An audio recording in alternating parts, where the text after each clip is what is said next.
Back to our top story and Kevin Rudd's first press conference as Prime Minister, second time around. And on our Friday political forum, I was joined in the studio here a short time ago by Kelly O'Dwyer, the Liberal member for the Victorian seat of Higgins, and Stephen Jones, the Labor member for the New South Wales electorate of Throsby. Welcome to you both. Good to be with you. Great to be with you. Now, Kevin Rudd says Australia faces the very real prospect of conflict with Indonesia should the coalition be elected in September. Kelly O'Dwyer. Well, I think it's very concerning that Kevin Rudd, in one of his first duties as Prime Minister again, would try and seek to use the relationship with Indonesia, a very, very important foreign relationship, for domestic political purposes. It's clearly not true that there would be any issue with Indonesia with Tony Abbott as Prime Minister. Tony Abbott has, of course, visited Indonesia many times. Julie Bishop, as Shadow Foreign Affairs Minister, has visited Indonesia many times. In fact, the Ambassador sat in the chamber listening to Tony Abbott deliver his budget in reply speech. There is a very good relationship. Unfortunately, though, the relationship has been damaged by the Labor government's policies. We saw them inexplicably stop overnight live animal exports. That, of course, directly impacted our relationship with Indonesia.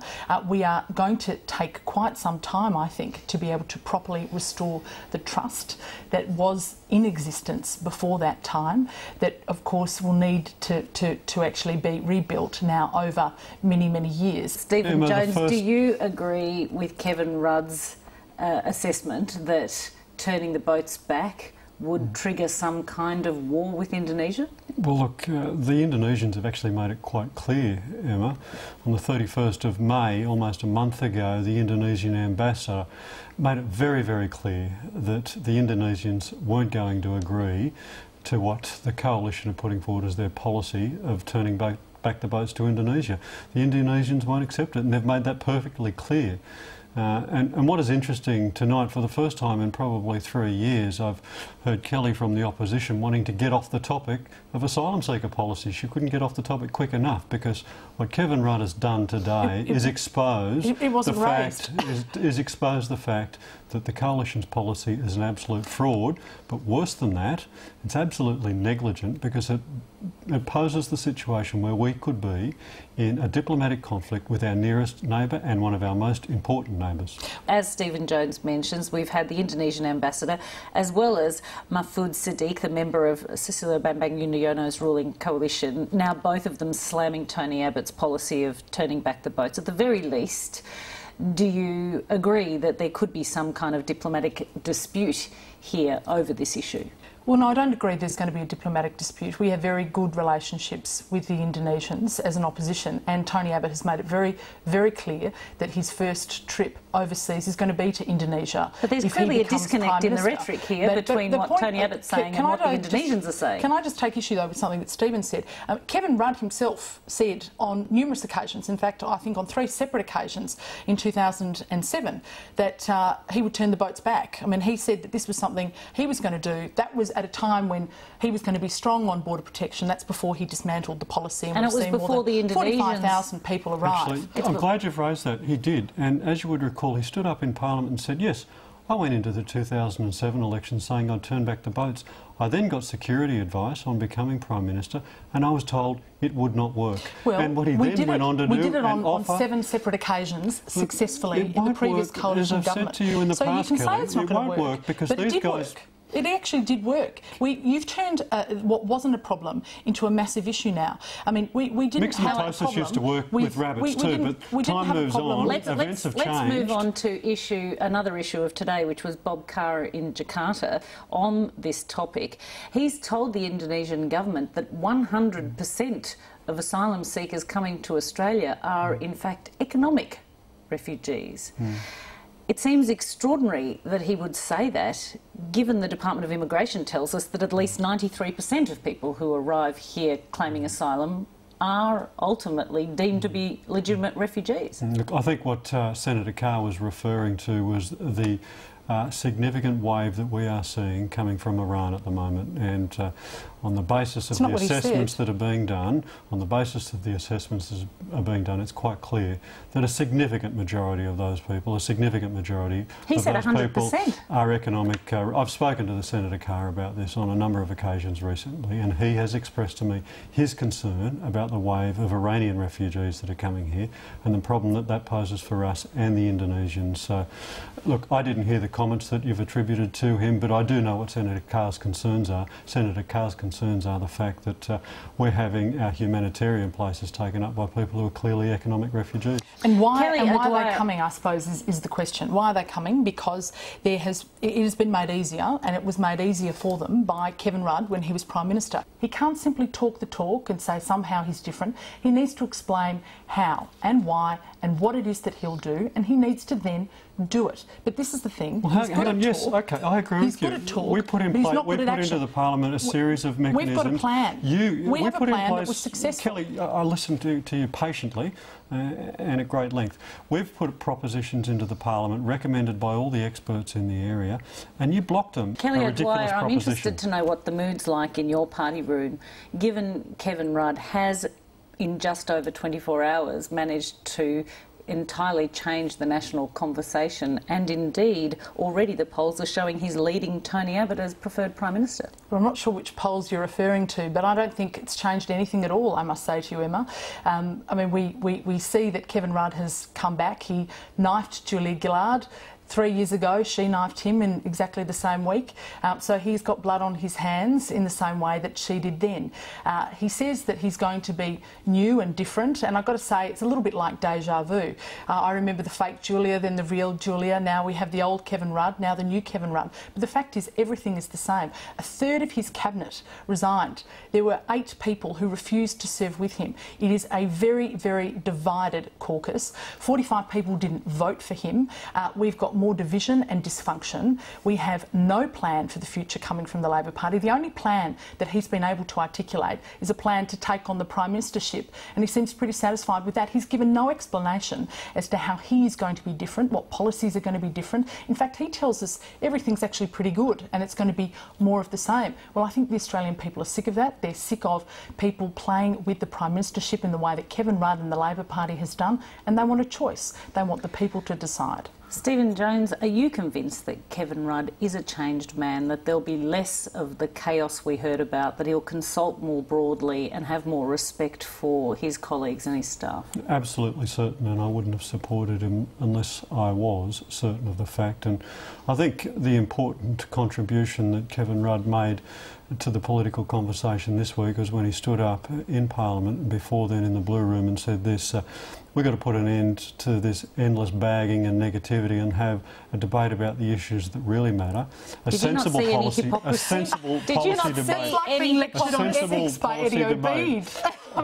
policy debate, and then went on to set out the issues that we need to talk about in some of the comments he's made today. So look, Kelly, you can carp on about this sort of stuff, but I think you'll find over the course of the next 2 weeks some important conversations have made evidence, Emma, to suggest that Kevin Rudd is going to be operating in a consultative way.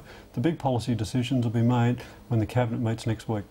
But we don't know who's in the Cabinet. Stephen Jones, pollster Rod Cameron and indeed the polls themselves show us that it was almost exclusively Julia Gillard herself who was pulling down the Labor vote. What was it about her that proved such a corrosive effect on the Labor Party? Look, I think that's a question for historians to answer, but what I will say is this. Julia Gillard has done a sensational job in shepherding a whole heap of legislation, over 550 bills, some major reforms through the most difficult parliament since Federation, and deserves big credit for that.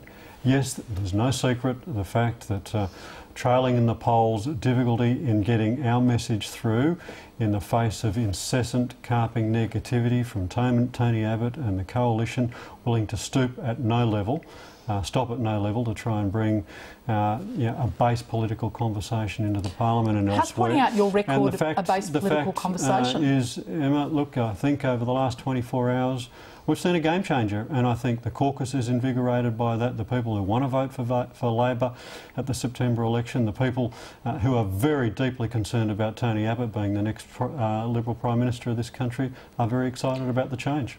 Do you think sexism had any role to play in Julia Gillard's demise? And did you feel, Kelly O'Dwyer, any personal sadness about the departure of Australia's first female Prime Minister? Look, I think it's always sad when you see a Prime Minister torn down, and we saw the first female Prime Minister torn down by Kevin Rudd and by the faceless men of the Labor Party who said that, you know, as we've heard just from you now, that she was doing a really good job, but we needed to tear her down because she wasn't as popular as Kevin Rudd. So apparently it's got nothing to do with policy, it's all about popularity, and it's all about preserving individual jobs in the Labor Party in power. It's got nothing to do with the concerns of the Australian people. Is it any different on your side? No, I think it's very different. I think there's a very clear choice and a very clear contrast. As Kevin Rudd pointed out, you've changed leaders a fair number of times yourselves. We haven't changed Prime Minister. I think there is a very, very marked contrast between the Labor Party and the Liberal Party. We have delivered stability. It does matter when your leader is popular, whether your leader's popular, though. If you let me finish, Emma, what I was going to say is we've actually delivered stability. We have the same team. They're going to be on to their 6th small business minister. We've had the same one the whole way through. We have a plan of action. We are going to live within our means. We're not going to deliver record deficits and debts, which is what this government has done. They're about to crash through the $300 billion I'm pretty happy with the 1 million jobs that have been created since 2007. $300 billion gross debt ceiling. Unfortunately, future taxpayers, the next generation, are going to be paying for all your mistakes, for all of the borrowings of this government. And what have we got to show for it? That's why we need a plan. We need a plan to build the nation. We need to give opportunities for Australians to invest in their businesses. Kelly asked what have we got to show for it? Low unemployment, record low interest rates, low inflation. Youth unemployment is more than 16%. Of all the OECD countries, all of the Western developed countries, the only country which has had consistent growth right throughout the global financial crisis and beyond. Yes, we do have some challenges. There is no doubt about that. Of your own creation. You asked for some policy issues. Well, I'll give you 3. The National Broadband Network, the better schools, the Gonski education reforms, putting billions of dollars into our school education system so it's fit for the future, and ensuring that we have a climate change policy which deals with the issues in the most economic way. For the 11th time. You want 3 policy issues, there's 3. Kevin Rudd has asked Tony Abbott to debate him publicly on debt and deficit within the next week or so. Will he take up that challenge? Well, Tony Abbott said he's very happy to debate Kevin Rudd on debt and deficit and have a debate about the nation's future. He said that Kevin Rudd, though, needs to make sure it is a proper election debate. We are going to do that in the context of an election being called, a date being named. So he won't do it in the next week or so? Well, Kevin Rudd can easily fix that. Kevin Rudd can name the date of the election. He needs to stop playing with the Australian people. No, it's not running scared. It's simply saying he needs to name the date of the election. Tony has said he's very happy to have the debate. And this is the thing. I mean, there is a huge contrast between the Labor Party and the Liberal Party. You talk about the fact that you're content to be better than the weakest economies in Europe. We actually want to be better than the best economies in Asia. I mean, we actually have an aspiration for our country and a vision for our country. On what measure, Kelly O'Dwyer, would you want to see Australia better than it is when we do have low interest rates, low inflation, trend growth or thereabouts, low unemployment? But we're not living within our means, and unfortunately everything is actually now trending in the wrong direction. And I'll give you one example. It is much more difficult to make investments in businesses now because you've got new initiatives. Low interest rates. Well, if you just let me finish. If you want to start something new, if you want to start a new development, if you want to actually create new jobs and employment and opportunity, it's actually going to take you 3 times as long to do that because of the massive regulation now that has been imposed by this government. More than 23,000 new regulations. It is weighing down on business. It is weighing down on jobs. It is certainly very expensive. It is very costly. We've said that we are going to get rid of that so that it can be easy for people to invest and create jobs and create futures for themselves and for their families. Last comment from you, Stephen Jones? Well, look, I think the facts speak for themselves. We've got pretty good economic circumstances. There's more to be done. Yes, we could have. Where did you come from? Yes, we could have lower budget deficits, but that would be at the expense of around about 1 million jobs. Around about 1 million jobs. The fact is this, Emma. It's game on. They don't like it. Let's have a debate, stop running scared, let's talk about the real issues and let's depart from the incessant negativity that we've seen over the last 2.5 years. Talk about the real issues. We'll have to leave it there. I thank you both very much for coming in tonight. Great to be with you.